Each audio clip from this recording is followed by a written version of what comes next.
सस्ते वाले दाल मसाले स्वाद हुआ बेकार। MDH की हल्दी मिर्ची धनिया करे कमाल। ये रंग दे, ये खुशबू दे, ये तीखा, ये कम पड़े। क्या निराला MDH मसाला। पोलैंड के एयर स्पेस उल्लंघन पर कार्रवाई और रोमानिया ने रूस के राजदूत को तलब कर लिया।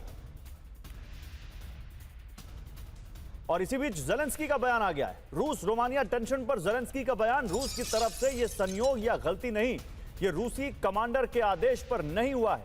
रूस को परिणाम भुगतने होंगे, यह कहा है ज़ेलेंस्की ने। वो कह रहे हैं कि रूस की तरफ से यह संयोग या गलती नहीं है, यह पूरा प्लान्ड वे में किया गया है।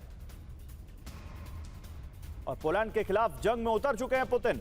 दूसरे यूरोपीय देशों पर भी हमला हो सकता है, यह ज़ेलेंस्की कह रहे हैं। ज़ेलेंस्की ने यूरोपीय देशों को आगाह किया, रूस के खिलाफ प्रतिबंध लगाए पश्चिमी देश। तेल गैस की खरीद से भर रहा है पुतिन का खजाना, यह भी कहा ज़ेलेंस्की ने। तो ज़ेलेंस्की का बारूदी संदेश, जानबूझकर ड्रोन भेज रहा है रूस। रोमानिया में रूस के ड्रोन कोई संयोग नहीं है। 10 किलोमीटर अंदर 50 मिनट तक रूस के ड्रोन रहे रोमानिया में।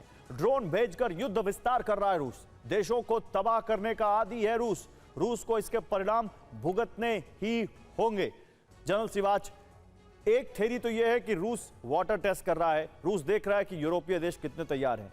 लेकिन क्या इसमें कुछ फॉल्स फ्लैग ऑपरेशन जैसी भी कोई संभावना हो सकती है? क्या कोई है जो चाहता है कि यूरोप भी इस युद्ध में आए? और वो कौन हो सकता है, सब जानते हैं। क्या लगता है आपको? देखो, मुझे लगता नहीं गौरव की ऐसा होगा, क्योंकि रूस ने बिल्कुल ये नहीं नामंजूर किया कि भाई उसके ड्रोन नहीं थे, या सच्चाई या पोलैंड के लिए तो उसने बोला गलती से गए हैं, पर रोमानिया में उसने नहीं बोला। मुझे लगता है कि जो आपकी थ्योरी आपने 4-5 चीज़ें बताई वो सभी हैं, कि वो टेस्ट भी कर रहा है इनका वाटर, इनकी कितनी प्रिपरेशन है, एयर डिफेंस सिस्टम, इनके वेपन कहाँ पर है, कहीं ना कहीं उकसा भी रहा है। और उन देशों की तरफ ज़्यादा हो रहा है जो उसकी रडार में है, हिट लिस्ट में है, चाहे वो रोमानिया है चाहे पोलैंड है। पोलैंड को तो वो हरदम यही कहते रहे हैं, क्योंकि पोलैंड एक प्रकार से लॉजिस्टिक का हब सेंटर था, सब कुछ वहीं से आया। तो मुझे लगता है कि एक समझना चाहिए कि रूस को हल्के में नहीं ले सकते।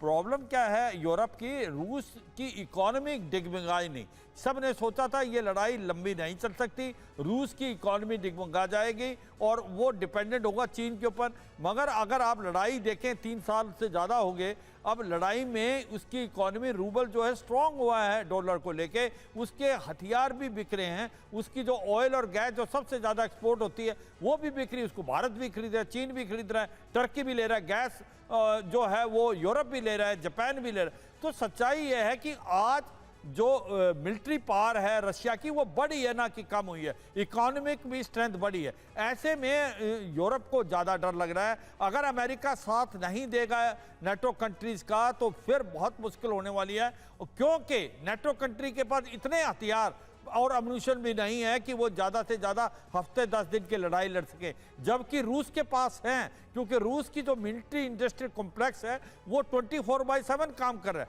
वो तैयार है। और उसको जो हथियार मिले हैं चीन से, इनडायरेक्टली नॉर्थ कोरिया से, और शाही ड्रोन जो ईरान से मिले हैं, तो उसके पास बहुत बड़ा जखाड़ा है। और यही डर लग रहा है कि अगर ये लड़ाई होती है तो वाकई थर्ड वर्ल्ड वॉर की तरफ जा सकती है, क्योंकि रूस जो है वो अपनी मनमानी करने के तैयार में है। अगर कोई कॉम्प्रोमाइज करना है यूरोप को तो उसकी टर्म्स में करना पड़ेगा पुतिन की, ये उसने साफ सुथरे शब्दों में बता दिया। और कहीं ना कहीं अब ऐसा लगता है जो यूरोप है वो ढीला पड़ता जा रहा है, कमज़ोर नज़र आ रहा है। और अमेरिका का जो एटीट्यूड है वो बहुत ही इंडिफरेंट है ट्रंप के साथ, कभी वो कुछ बोलते कभी कुछ। ऐसा लगता है अगर नेटो कंट्री पे हमला हो जाता रूस का तो आज की तारीख में अमेरिका, यूं तो आर्टिकल 5 है कि कितना खुल के आएगा। और इसीलिए ये मुझे लगता है आने वाले टाइम में इनकी स्ट्रेटेजी चेंज हो रही है। वो चाहते हैं कि हम डिपेंडेंट करना छोड़ दें अमेरिका पे, और जो न्यूक्लियर अम्ब्रेला था वो इसकी बजाय फ्रांस और जो यूके ही दे, और हम अपने हथियार।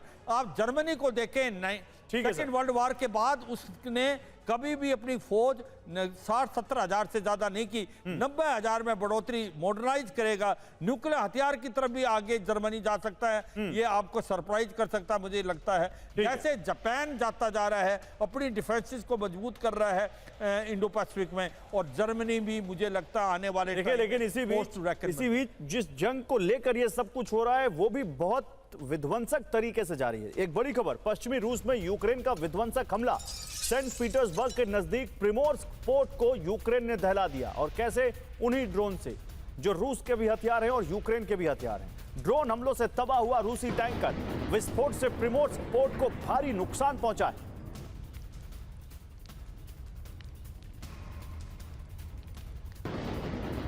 और मॉस्को में भीषण आग से कोहराम मच गया। आग लगने से खाक हो गया वेयरहाउस। वेयरहाउस पर ड्रोन हमलों की आशंका है।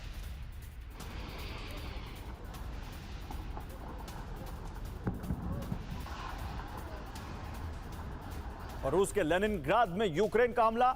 लेनिनग्राद पोर्ट पर यूक्रेन ने ड्रोन अटैक किया है। यूक्रेनी हमले के बाद रूसी टैंकर में आग लग गई।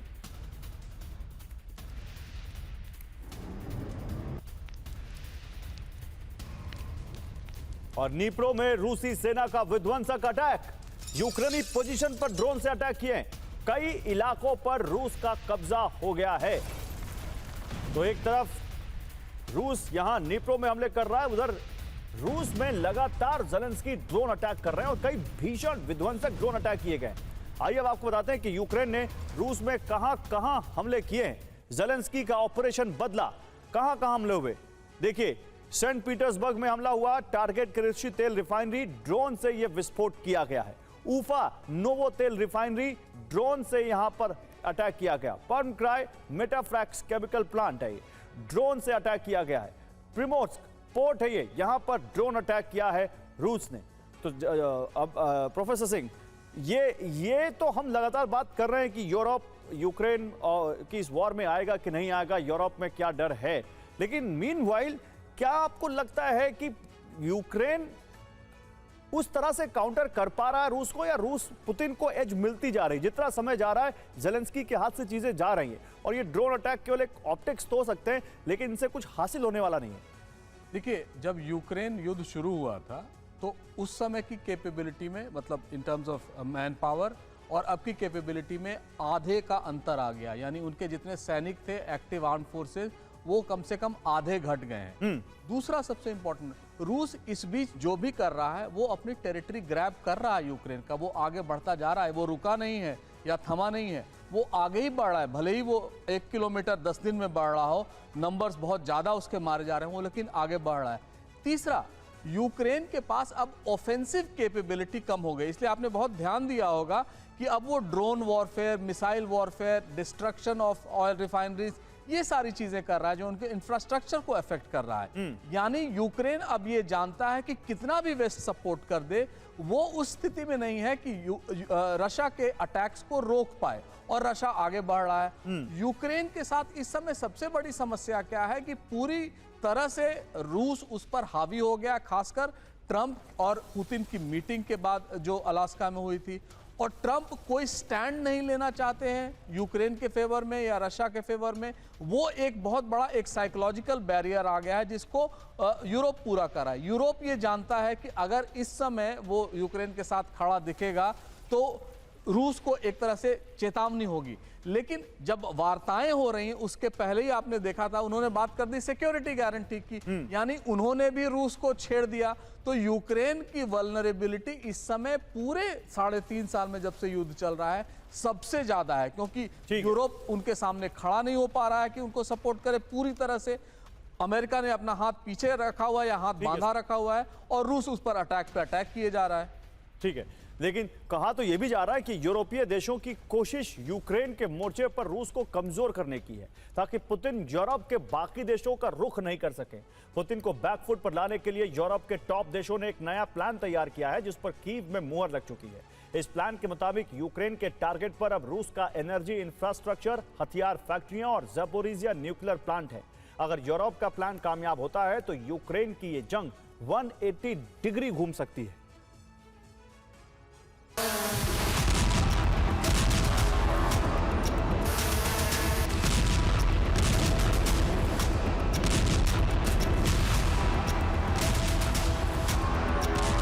यूक्रेन ने रूस के व्लादिमीर शहर में मौजूद एक अहम पंपिंग स्टेशन को भी टारगेट किया है। यह उसी हमले का वीडियो है वीडियो में यूक्रेन का AN-196 ड्रोन नजर आ रहा है। ये ड्रोन सीधा वितरोवो पंपिंग स्टेशन से जाकर टकराता है, जिसके बाद जबरदस्त धमाका होता है। इसे यूक्रेन की बड़ी कामयाबी के तौर पर देखा जा रहा है। वितरोवो पंपिंग स्टेशन व्लादिमीर शहर में मौजूद है। ये मॉस्को से करीब 150 किलोमीटर दूर है। इस पंपिंग स्टेशन के जरिए मॉस्को में तेल की सप्लाई होती है।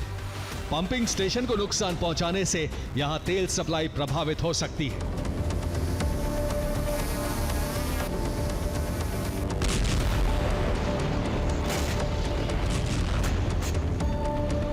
यूक्रेन सिर्फ रूस के ऑयल सप्लाई रूट पर ही हमले नहीं कर रहा, बल्कि फ्रंट लाइन पर भी ज़ेलेंस्की के जवानों ने रूसी सेना पर बड़े हमले शुरू कर दिए हैं।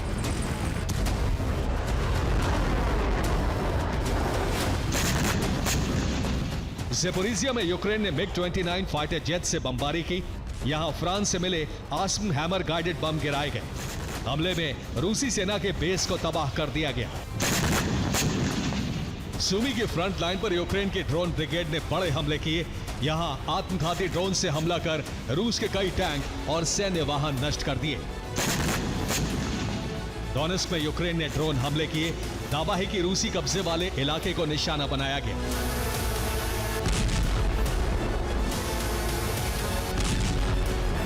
दरअसल यूक्रेन ने जहां रूसी शहरों और एनर्जी सेक्टर पर हमले तेज कर दिए हैं, वहीं रूसी सेना पर भी हमलों की रफ्तार बढ़ा दी है, ताकि राष्ट्रपति पुतिन पर डबल प्रेशर बनाया जा सके।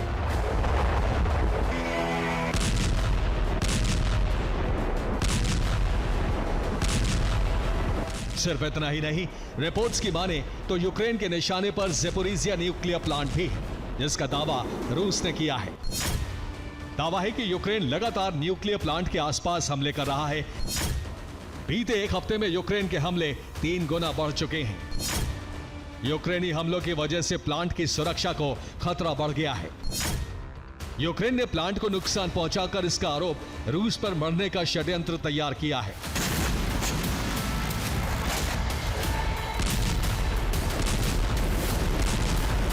दरअसल जंग शुरू होने के बाद से ही ज़ेपोरिजिया न्यूक्लियर प्लांट रूस के कब्जे में है। यूक्रेन किसी भी हालत में प्लांट को अपने नियंत्रण में लेना चाहता है। अगर प्लांट को नुकसान पहुंचता है तो यूक्रेन रूस को इसका दोषी साबित करने की कोशिश करेगा, जिससे रूस पर अंतर्राष्ट्रीय दबाव बढ़ेगा और उसे अपनी सेना हटानी पड़ेगी।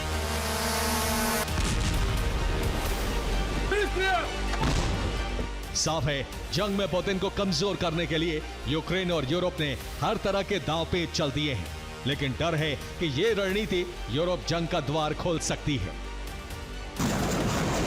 Bureau report, TV9 Bharatvarsh. सस्ते वाले दाल मसाले स्वाद हुआ बेकार। MDH की हल्दी मिर्ची धनिया करे कमाल। ये रंग दे, ये खुशबू दे, ये तीखा, ये कम पड़े। क्या निराला MDH मसाला।